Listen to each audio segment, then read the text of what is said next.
à la mort. Je le frappe, une fois, deux fois, mais ça ne suffit pas. Il continue de crier. Trois fois, plus violemment encore. Et ça ne s'arrête pas. Putain de radio réveil. J'écarte mes draps blancs et je me lève tout en m'étirant doucement. Le chien des voisins boit déjà dehors. Le soleil se lève. Je me gratte consciencieusement le derrière en observant le petit matin au travers de ma petite fenêtre. La vie est belle, n'est-ce pas? Je me retourne et me redirige vers la salle de bain. Le parquet est froid. La salle de bain, elle, est loin. Mais je prends sur moi, comme chaque matin, je vains le froid glacial des plaines de glace. Peut-être devrais-je investir dans un de ces trucs chauffants. Il faudrait que j'en parle à Barry d'abord. Barry, lui, sait. C'est toujours à lui que je m'adresse lorsque j'ai une ou deux questions existentielles à régler. Et qui devrais-je appeler pour faire refaire l'isolation? Et pour le chauffage? Je préfère quel modèle de téléviseur? J'atteins le bout de mon périple. Je m'assois confortablement sur le trône ainsi que tout bon roi. Même si je n'ai pour ancêtre qu'un balai brosse rose de 20 cm et pour tout sujet un rouleau de papier toilette. Je me relève et tire la chasse. Je me dirige vers le lavabo et aperçois mon propre reflet dans la glace. Les cheveux grisonnants et les yeux rougis. C'est pas un début de calvitie par là? Et mon ventre? C'est quoi ce monstre? Je m'écarte tout en pensant qu'il faudrait bien que je souscrive un abonnement à un club fitness. Tout en sachant que ce n'est pas pour autant que je le ferai. Le salon est vide. Sur l'un des meubles, une photo de gamine traîne encadrée. Ce n'est même pas la mienne. Je l'ai eu en prime avec le cadre. Mais c'était pas un délire pervers pour autant, loin de là. Quoique...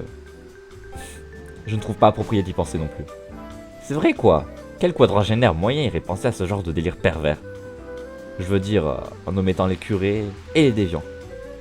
La liste est plutôt réduite. Je fais chauffer une tasse à café dans mon petit coin de cuisine qui se compose en tout et pour tout d'un frigo, d'un micro-ondes et d'une cuisinière dont je n'ai jamais compris le fonctionnement. Elle était offerte avec la maison. Une fois mon café prêt, je le bois. J'ai toujours marché selon ce principe de logique. Action, réaction, pas de perte de temps.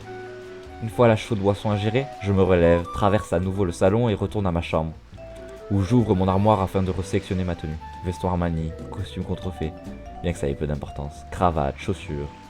Une fois cela fait, je retourne sur les plaines glacées pour m'habiller.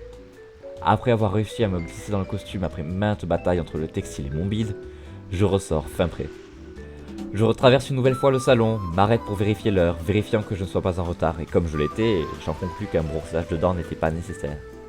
De toute façon, dans le métier que j'ai exercé, le léchage de cul semblait de mise, alors à quoi bon avoir une hygiène buccale irréprochable lorsque votre travail consistait à mettre votre langue le plus profondément dans l'anus de vos clients et de tourner délicatement dans un rythme métronome et régulier, sans oublier de tourner dans le sens des aiguilles d'une montre. Je pris tout de même la peine d'avaler un bonbon à la menthe avant de quitter la maison. Après tout, je n'étais pas assez monstre pour ça. La route était longue et jonchée d'automobilistes enragés, comme des chiens lâchés dans une cage. Et pas n'importe quel type de chien. Des chiens galeux. Galeux. Bon Dieu que ces maladies de pouilleux me répugnent. Teigne, gale, lèvres, sida. Est-ce qu'un chien peut choper le sida? Probablement si l'un de ces pédés l'encule. Ah, je n'ai rien contre les homos, remarque.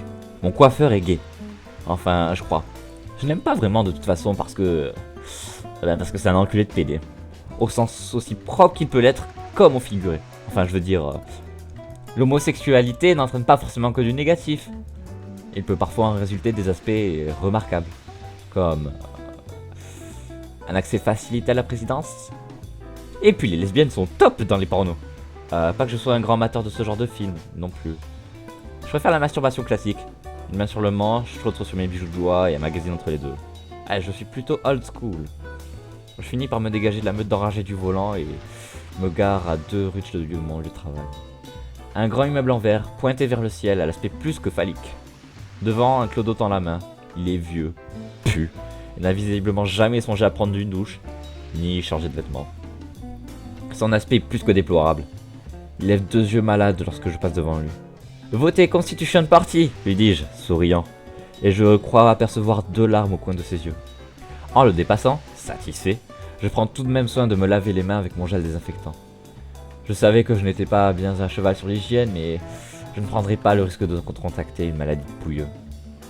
Je pénètre l'enceinte du bâtiment où une dure journée de travail m'attend. Je me dirige droit vers l'ascenseur. En y entrant, j'aperçois une vieille courir sur sa canne, me priant de bien vouloir lui retenir la porte. Je lui adresse mon plus beau sourire de vendeur, et tout en agitant une main, j'appuie sur le bouton de fermeture. Elle disparaît totalement de mon champ de vision. Après une longue ascension, j'atteins finalement le sommet de l'Everest, mon but ultime dans cette vie, mon bureau. Il s'agit d'un espace plutôt confiné, mais après maints efforts de ma digne personne, j'avais réussi à en faire un lieu charmant, accueillant, en total accord avec ma personnalité. On y trouve mon bureau, avec un pot à stylo dessus, un stylo dans le pot, et un ordinateur sur le bureau. J'aime ce coin, il me ressemble. Je reçois l'agréable visite de 3 clients aujourd'hui. Je me contente d'hocher la tête à chacun de leurs propos et de m'efforcer d'être toujours en total accord avec eh bien, ce qu'ils disent. Je dessine des petits chatons dans mon carnet de notes, en attendant la fin de chacun de mes rendez-vous. J'en suis à 47 petits chats lorsque sonne enfin l'heure de ma délivrance. Demain, je dessinerai des petits chiens sous de grosses voitures. Cette pensée me rappelle aussi que j'ai besoin de racheter un lot de stylos à encre rouge, histoire de rendre plus réaliste mon futur projet artistique. Je redescends par le même ascenseur. Une fois à l'accueil, je reçois quelques prospectus sympas posés sur un large présentoir. J'en prends quelques-uns que je fourre dans ma sacoche. Une fois parti, je tends celui du Constitution Party au clochard aperçu un peu plus tôt ce matin.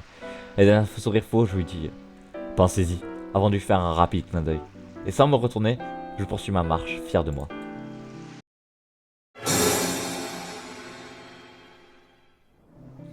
J'ai mal au crâne, et le réveil n'arrange rien. Il me hait, j'en suis convaincu. Depuis le film Terminator, j'en suis sûr, chacune de nos machines veut notre mort. Ça paraissait fou, mais ça devait être la vérité. À votre avis, à quoi était due l'augmentation des accidents ménagers?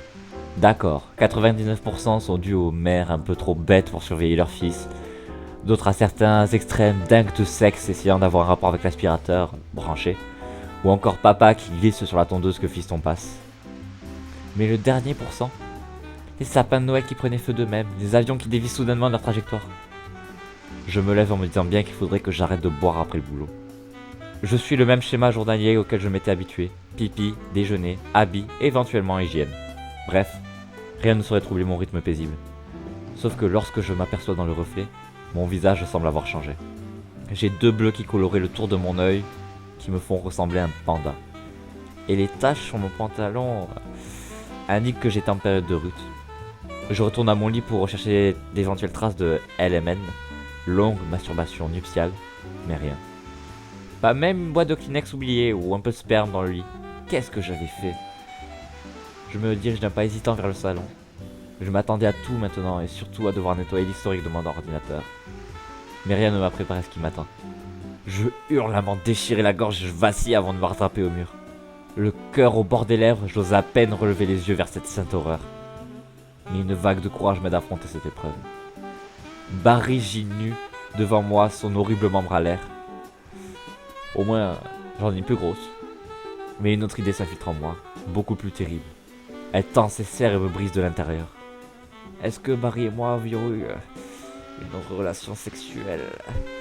Je me mets à trembler et je sens un frisson d'effroi me ronger. J'essaie de ne pas pleurer, mais je n'y parviens pas. Des larmes chaudes coulent sur mes joues. Mais Barry ne semble pas bouger. Son corps obèse reste inerte sur le sofa, que je me devrais d'ailleurs de désaffecter. Pourtant, il aurait dû se réveiller avec tout le boucan que j'ai fait.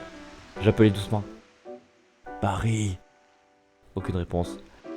Barry, appelai-je encore. Toujours rien. Alors la dure réalité me saisit. Barry est mort. Raide. Adieu Barry. J'espère sincèrement que notre aventure a eu lieu en mortem. Je ne veux pas être un enculé PD en plus d'un violeur de cadavres. Il faut prendre une décision et vite. Le temps passe. Bientôt, ce serait l'heure d'aller travailler. Une fois prêt, je prends la voiture direct au boulot. Après tout, le cadavre ne risque pas de bouger. À moins que je n'ai droit à un remake de La Nuit des Morts Vivants. Depuis ce film, d'ailleurs, je suis convaincu que... Putain, il faut vraiment que j'arrête de boire.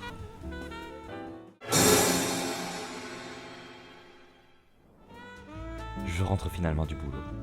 Je me sens vide, creux, plat. Peut-on se sentir creux et plat à la fois? C'est une question scientifiquement intéressante. Le trajet me semble long, interminable, comme une éternité monstrueuse qui viendrait dévorer lentement les minutes de ma vie. Rajoutez à cela les automobilistes furieux et vous aurez une vision globale de mon enfer. En plus de la chaleur, de l'odeur des pots d'échappement, de la lenteur désespérante de la file des nids de poules, je finis par retrouver mon petit chez moi.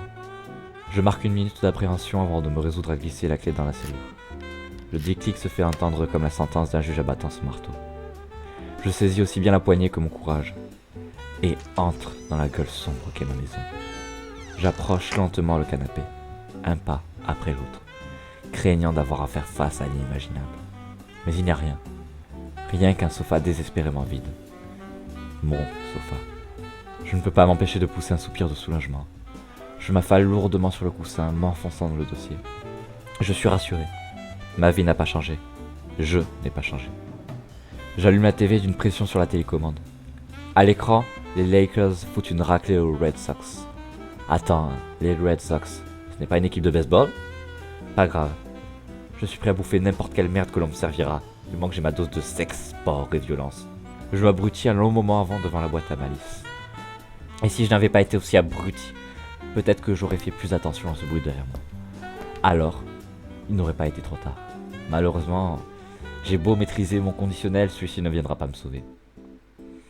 Je n'ai qu'à peine le temps de tourner la tête que deux bras flasques me saisissent à la gorge en serrant mon cou avec force. J'essaie de hurler, mais ma voix est étouffée par les mains qui m'en serrent.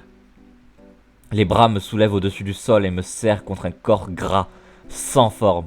Et dans un ultime accès de terreur, je me rends compte que celui-ci est nu. Je me débat avec l'énergie du désespoir d'un homme s'apprêtant probablement se faire violer par un autre avant de se faire découper en rondelles. Ce qui signifie, en notre thème, beaucoup d'énergie. Et soudain, à la lumière blanchâtre de l'écran, j'aperçois son visage. Ah, Barry. Parviens-je à articuler.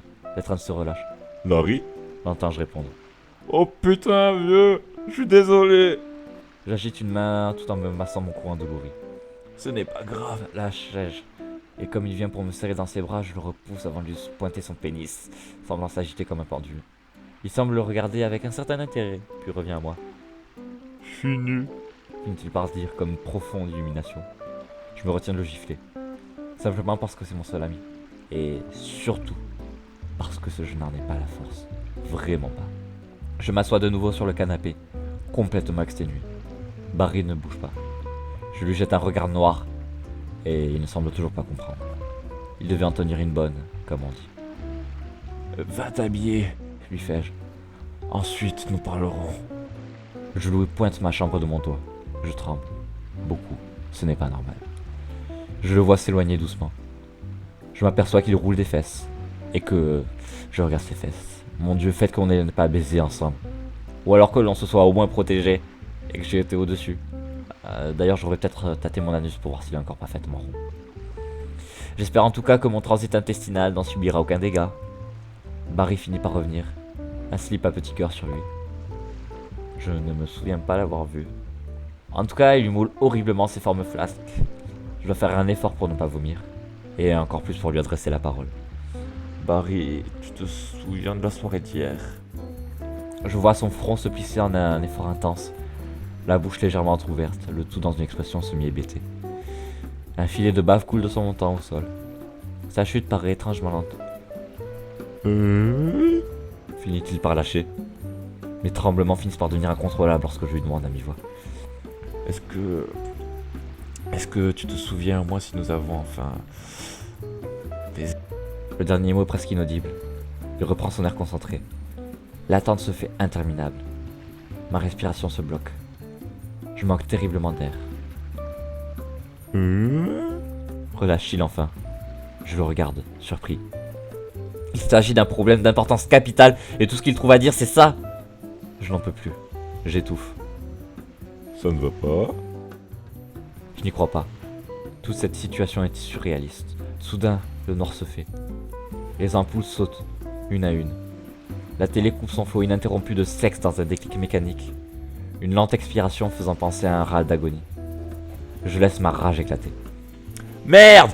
Putain de bordel à queue, fais chier! Des larmes s'accumulent au bord de mes yeux. Journée de merde, journée de merde, journée de merde, journée de merde, journée de merde.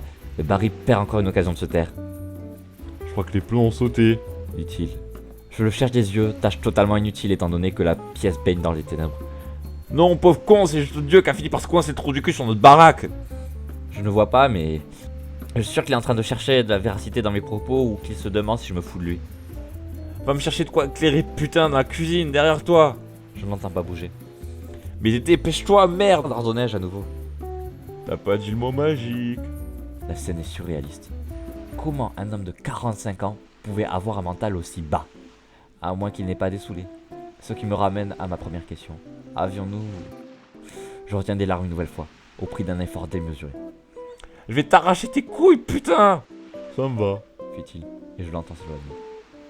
Je me demande si c'est vraiment une bonne idée de l'envoyer chercher un tel objet dans le noir complet, surtout dans son état. Mes soupçons sont rapidement confirmés lorsque les bruits successifs d'un vomi, d'une assiette qui se brise et de couverts se font entendre. En même temps, ce mec est trop fort. Je me décide finalement à aller l'aider, avant qu'il ne se blesse ou, pire encore, ne finisse par abîmer un de mes meubles. Je tiens beaucoup à mes meubles. La lampe n'est pas bien difficile à trouver. Je m'en saisis et éclaire le chemin de Barry pour qu'il puisse revenir à lieu sûr. Il a l'air d'une baleine roulant sur elle-même. Et je me rends compte que, malheureusement, aucun des brides tranchants ne l'est atteint. Elle a la chance de tous les cons, songeai-je. Attends-moi là, lui conseillai-je. Il faut que je descende vérifier les plombs. À pas hésitant, je me dirige vers la porte de la cave. Je saisis la poignée et la tourne doucement. La porte s'ouvre en un sinistre grincement. Et évidemment, j'éclaire les marches sous mes pas. Je descends lentement, sans vraiment rien voir. Je finis par toucher le fond, comme si ce n'était pas déjà fait. Je me redirige droit vers le boîtier électrique. Je n'y connais rien en électricité, aussi décidai-je d'appuyer et de tirer sur tout ce qui me passe à portée. Ça marche plutôt bien, dois-je avouer. Les lumières reviennent. Fiat Lux, criai-je en me retournant fier de moi à la cave emplie d'une lumière nouvelle, saine et pure. Puis mon cri se mue en un râle sourd, décrescendo avant de complètement s'étoffer. Et de renaître en un cri de terreur sombre. Au milieu de la cave, il y a un cadavre. Un putain de cadavre lourdement enchaîné. Et nu. C'était une femme, blonde, facilement la vingtaine. Son visage était tuméfié, gonflé, méconnaissable. Sa main prenait un angle bizarre et un os scié de son poignet, d'où une quantité de sang et de pus effroyables coulés se répandaient au sol. Oh putain, oh putain, oh putain, oh putain. Je me déchire les poumons et la gorge en appelant toutes mes forces Barry. Barry, putain, viens là, vite. Je l'entends traîner sa carcasse à étage avant de prendre l'escalier. Chacune des marches de bois craque sous ses pas. En arrivant, il me jette un regard surpris. Qu'est-ce qui ne va pas? Ne pouvant plus parler, cédant presque à la panique qui me guette, je pointe le cadavre d'un doigt tremblant. Oh, salut Jessica. Lâche-t-il en lui accordant à peine un regard. Qu'est-ce qui ne va pas? Répète-t-il. Elle est morte, putain. Mais qu'est-ce que tu me racontes, Larry? Et ses yeux retournent de moi au cadavre. Ah, pardon, Jessica. Jessica le cadavre. Et je vois ses paupières s'écarter. Sa mâchoire tombe, presque comiquement. Il reste un moment comme ça avant de lâcher un simple mot. Merde. Une voix fluette, et de piquer du nez, sa tête heurtant le sol avec fracas. Merde, effectivement. C'est ce à quoi ressemblait ma vie désormais. Je panique. Je passe ma main dans mes cheveux, fébrilement, une fois, deux fois. Je tombe à genoux. Voilà à quoi j'en suis réduit. Être un sous-homme. Mais un soupçon d'espoir renaît en moi. Je m'approche de Jessica, chair froide. Je lui passe un doigt contre le cou.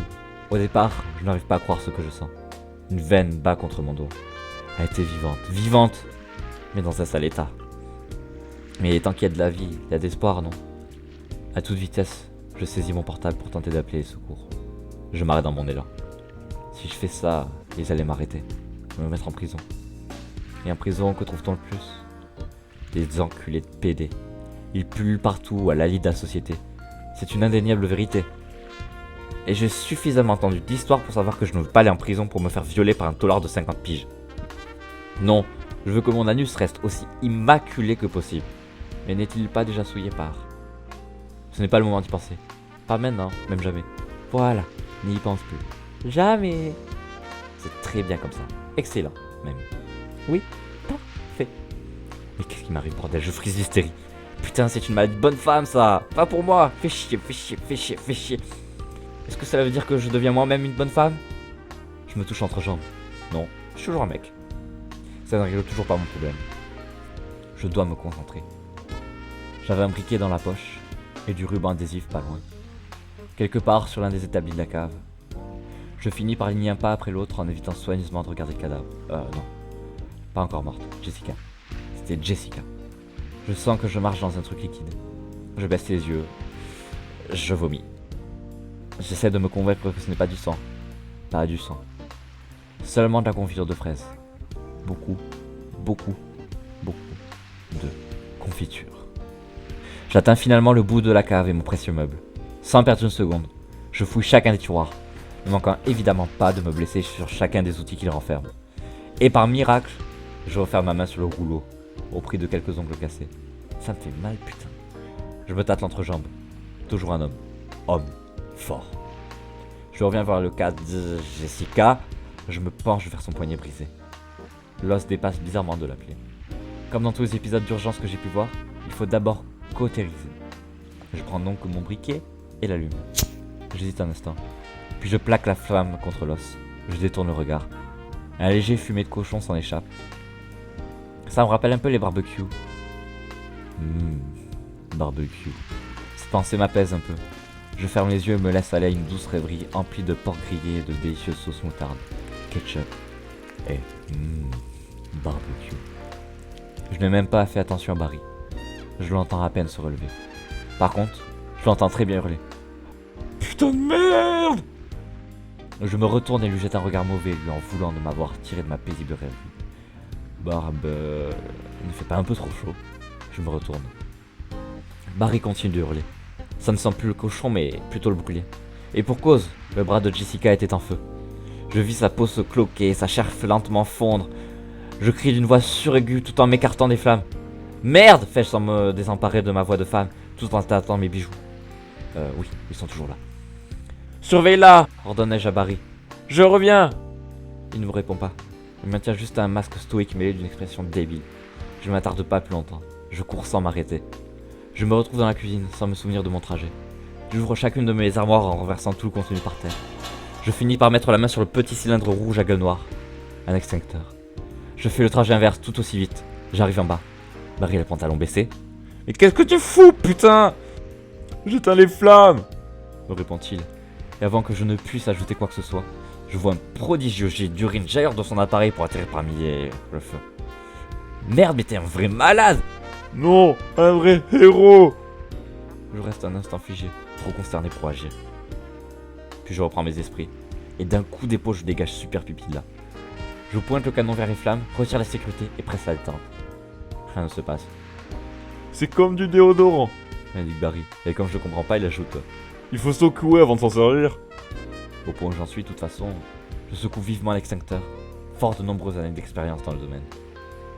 Puis je recommence. Je pointe à nouveau le canon et presse la détente. Toujours rien. Les flammes rongent toujours Jessica, peu à peu. Au moins, la plaie cautérisée. Je recommence l'opération. Une fois, deux fois, toujours rien. Et puis je craque. Pris d'un soudain accès de rage, je balance l'extincteur contre le mur du fond, qu'il heurte dans un fracas métallique. Un instant, un sifflement couvre le bruit des flammes. Puis une détonation assourdissante retentit. Je vois à peine le flot de mousse déferler sur moi, comme un raz-de-marée divin. Mon corps se brise violemment contre le mur. J'entends craquer quelques os sans vraiment ressentir de douleur. Je sombre.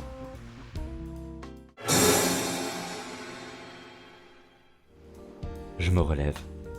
La mousse recouvre tout d'un blanc uniforme. Chaque petit coin de ma cave en est couvert. Petit à petit, je recouvre mes esprits. Et le souvenir me heurte comme un éclair frappe. Ou le tonnerre. Je ne sais plus. Ta gueule, Larry. En voulant courir, je glisse sur la mousse et tombe. J'aperçois Barry non loin, cul nu, slip baissé, lui aussi recouvert de cette purée blanchâtre. Il arbore même une barbe me faisant penser à ce cher Abe Lincoln. Je me relève et titube un peu hébété vers Jessica. Il n'y a plus de feu, mais sa peau est affreusement brûlée et a pris des teintes de rouge et de noir que je ne connaissais pas. Au moins, elle ne saigne plus. Je m'agenouille près d'elle et tente de lui remettre le poignet droit. Sa main est collante. Je réprime un haut le cœur et touche une nouvelle fois mon entrejambe. Homme. Alors fermant les yeux, je force. Ça résiste à les eaux dures. Encore une amatrice des produits laitiers fait chier. Je force encore un peu. Bientôt elle sera soignée. Et elle pourra même nous remercier. On sera des héros. Soudain, ça craque. Je rouvre les yeux. Il n'y a rien. Je veux dire, il n'y a plus rien au bout du poignet noirci. Avec un gémissement plaintif et d'horribles mots de ventre, je retourne la tête vers ma main. Et par la même occasion, vers la main de Jessica. Je la tenais par la main. Maintenant, je lui tiens la main. Oh putain. Oh putain. Je vomis. Il me fallait une idée, vite. Le roule adhésif. Il n'y avait que ça. Saisissant mon courage à deux mains, les miennes, pas celles de Jessica, je saisis de ma main libre le rouleau de bande adhésif enfoui sous la mousse. Je le brandis triomphalement avant de le dérouler à l'aide de mes dents. Je colle la main de Jessica à son poignet et déroule une bande. C'est le moment de prouver que tu es un homme, Larry. Quelques minutes plus tard, mon travail est achevé, comme neuf. Si l'on mettait la large bande adhésive qui lui sur le poignet, tout est parfait. Parfait. Bien sûr, c'est ce moment précis que choisit Barry pour se réveiller. Et toujours aussi utile, la première chose qu'il fait en se réveillant, bien avant de remonter son slip et de couvrir son sexe lui-même couvert de mousse, c'est de critiquer mon travail, chef-d'œuvre de chirurgie. Dis Larry, pourquoi la main de Jessica est à l'envers? Je m'apprête à l'invectiver, l'insulter sur son embonpoint et mettre en valeur sa grotesque inutilité dans mon travail, parce que je m'aperçois qu'il a raison.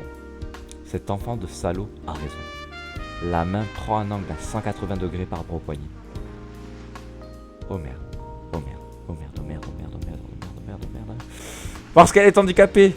Lui fais-je, ne trouvant pas de meilleure explication pour le moment pour justifier une telle erreur de ma part. Bien heureusement, le cerveau de Larry étant peu développé, cette explication lui convient parfaitement. Et pourquoi a-t-elle des bouts de métal dans le crâne? Je me prépare à lui resservir le même mensonge inventif lorsque je saisis l'information. Je n'ai encore jamais rencontré d'handicapé avec des bouts de métal dans le crâne. Oh putain, dis-je sans voix. Je me saisis du rouleau. Il va falloir que tu m'aides, Barry. Celui-ci me regarde bizarrement. La tête finit par comprendre qu'elle n'est pas handicapée. Retire-lui ce qu'elle a dans la tête. Il me regarde sans comprendre. Les pièces de métal, repris-je complètement exténué. Pourquoi c'est toujours comme moi de faire le boulot? Il se mit à pleurer à chaudes larmes. Qu'est-ce que je devais faire? Remonte ton slip. Il obéit, le visage couvert de larmes. Voilà, c'est bien, tout doux. Et je le pris dans une étreinte. Une étreinte virile, hein. Je suis dans l'incapacité de me toucher de testicules pour le moment. Je devrais me contenter de supposer qu'elles sont là pour le moment. On va s'occuper de ça, d'accord? Jessica va aller bien, tu verras. Je me faisais le plus rassurant possible. Pauvre Jessica, elle n'en serait pas là si on n'avait pas hier soir avec you. Je me fige. Évidemment. Merde, putain. C'est clair comme de l'eau de roche. Fais chier. C'est clair depuis le début.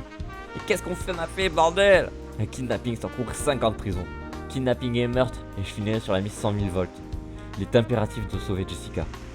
Je me dégage de la lourde étreinte de Barry. Barry, écoute-moi. J'ai besoin de toi sur ce coup. Il faut que tu retires chacune des pièces de métal de la tête de Jessica. Je me charge du reste, d'accord? Merci Larry, merci d'avoir toujours été un frère pour moi. Tant que nos relations s'arrêtaient au stade fraternel, moi ça me va. Nous nous mettons au travail.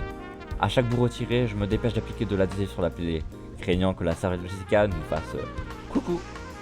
À deux, nous terminons rapidement. Malgré sa ressemblance avec Ramsès, elle semble en pleine forme. Enfin, j'espère. Je me retourne vers Barry. Celui-ci me jette un regard implorant. Je ne peux m'empêcher d'éprouver de la pitié pour mon vieil ami. Il a beau être un peu bête, ce qui arrive n'est pas sa faute. Une minute. Si ce n'est pas sa faute, c'est la mienne. Je reprends. Pauvre Barry, ce qui lui arrive est totalement sa faute, mais il faut le comprendre. Il est un peu bête. Voilà, ça sonne mieux. Tu crois qu'elle vit encore, Larry? Honnêtement, je ne souhaite pas le savoir. Je ne me suis pas assuré de son statut depuis l'incendie, mais je m'approche tout de même pour prendre son pouls. J'attends un peu. Je ne sens rien. J'attends encore un peu. Au final, je vais passer un quart d'heure dans la même position. Je ne m'arrête finalement que parce que mes muscles me pèsent. Je me relève finalement. Sur le regard interrogateur de Barry, je secoue la tête. Et comme il n'a pas pu gagner 15 points de QI en 2 minutes, je dois rajouter, elle est morte. Son visage rond devient plus triste de manière assez brutale. J'avais toujours connu Barry assez jovial, et son expression me fait soudain prendre conscience de la réalité des choses, comme un électrochoc. Écoute-moi Barry, tu me fais confiance? Il acquiesce doucement. Alors tu devras m'aider et faire exactement ce que je te dis, d'accord?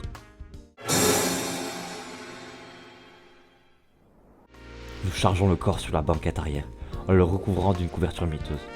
On aurait presque dit qu'elle dormait, sans les chaînes que l'on n'a pas réussi à lui enlever, et bien sûr le ruban adhésif tout autour de son visage. Ça va aller Barry? Lui demandai-je. Il secoue doucement la tête de haut en bas. Brave garçon. Superbe. Assis-toi à côté d'elle et surveille-la, ok? Il m'obéit.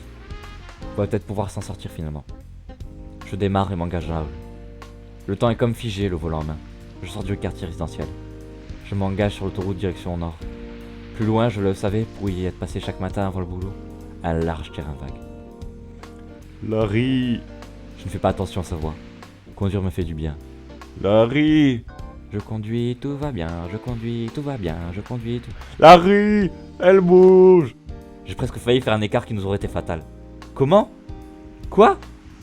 Elle bouge! Elle bouge, Larry, elle est vivante! Et un bref regard dans le rétroviseur suffit à me confirmer ses propos. Instant, je ne sais que faire. Je continue de conduire droit devant moi. Je rate la sortie vers le terrain vague. La voiture file de plus en plus vite. Et puis l'instant d'après, une sirène me brise les oreilles, tandis que l'habitacle se remplit d'une lumière bleue et rouge agressive. Oh putain, lâchais-je. Barry, accroche-toi! Tu crois pas qu'il vaudrait mieux s'arrêter? Putain, mais t'es vraiment trop con! J'aperçois son visage renfrogné, vexé. Putain, vieux, désolé, mais tu fais chier être aussi con! L'aiguille court sur le cadran jusqu'à atteindre les 200 km/h. Et pourtant, la voiture de police continue de gagner du terrain. Dans le rétro, elle ressemble à un monstre crachant des éclairs bleu-rouge. Larry! Gueule Barry. Quoi? Elle bouge! Je sais! Non! Elle bouge! Je regarde en arrière. Effectivement, elle bouge. Je dirais même plus, elle se débat. Putain, on dirait le retour de la momie. Tiens là, Barry! Je ne peux pas! Hurle-t-il. Jessica se met à donner des coups de pied furieux dans mon siège. On vient juste de la sauver. Aucune reconnaissance. Barry, tiens là! J'essaie de me concentrer sur la route malgré les coups répétitifs dans mon dossier. Barry! J'entends une des portières s'ouvrir. Au même moment, un voyant rouge s'allume sur mon cadran. Oh putain. Je jette un coup d'œil dans le rétroviseur. Barry! Où est Jessica? Au même moment, j'aperçois la voiture de police se soulever, comme si elle roulait sur une bosse avant de zigzaguer. Perte de contrôle, et amorti un peu. Merde, Michael Bay n'aurait pas mieux fait, songeais-je. Puis Barry, presque inutilement, rajoute. Elle est dehors.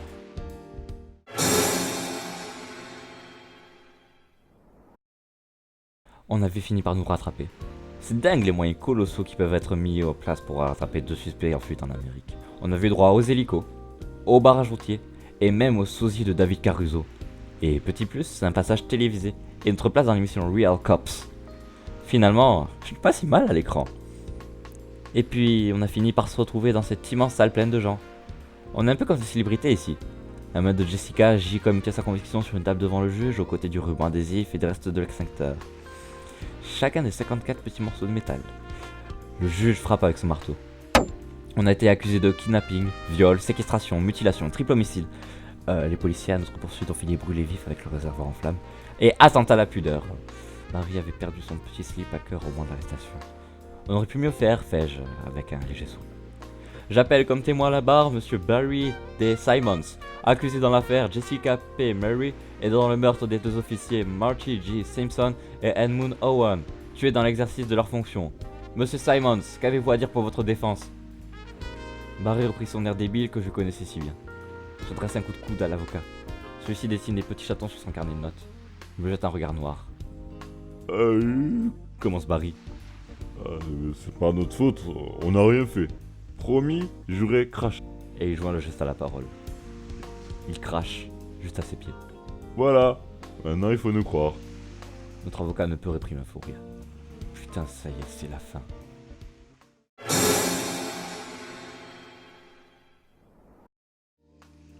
Barry et moi avions réussi à obtenir la perpétuité. Notre avocat avait réussi à convaincre le jury que nous étions profondément retardés. Et puis, Barry avait bien joué le jeu, volontairement ou non. Ce n'est pas trop mal. Et puis la vie en prison n'est pas si mal non plus, tout compte fait. On a la douche, la télé, l'électricité, et nous sommes nourris, logés et habillés. Bien que nos habits ne sortent pas de Charmani, mais c'est agréable tout de même. Bien sûr, il y a des règles de base à respecter. Ne jamais faire tomber son savon dans les douches, par exemple, et ne pas vomir sur plus grand et plus fort que soi. Barry l'avait appris à ses dépenses, ça... Ne me demandez pas comment il a fait. J'ai découvert que même les PD et les latinos sont sympas, et tout de même limite, hein, je dis sympa, pas merveilleux. Et tout ce petit monde coexiste, bien soudé. Même les néo-nazis ont l'air gentils par ici, enfin, dans la limite du possible quoi, pour des mecs avec une sale gueule et le crâne rasé. Et puis nous avions rapidement gagné le respect des tolards. C'est vrai, avec tous nos chefs d'accusation, on nous laissait tranquilles. Notre passage télévisé y avait aussi largement contribué. Bien sûr, on se gardait bien de leur raconter la vérité. Au moins, nous ne servons pas de pute à la plupart d'entre eux. Barry et moi recevons aussi la visite régulière de certains médias trash et d'être d'admirateurs. Je me charge de répondre à chaque fois. Laisser Barry parler ou écrire peut être très dangereux pour nous, tout en ajoutant des détails sombres nous faisant passer pour des hommes malades et dangereux. Notre histoire sera aussi bientôt adaptée au cinéma sous forme de thriller. Anthony Hopkins jouera même mon rôle, bien qu'à mon goût la ressemblance soit loin d'être frappante. On profite donc tranquillement de notre succès avec la pleine conscience de sa courte durée. Ensuite, nous tomberons dans l'oubli, et nous finirons par mourir ici, au milieu d'anonymes, tels des anonymes.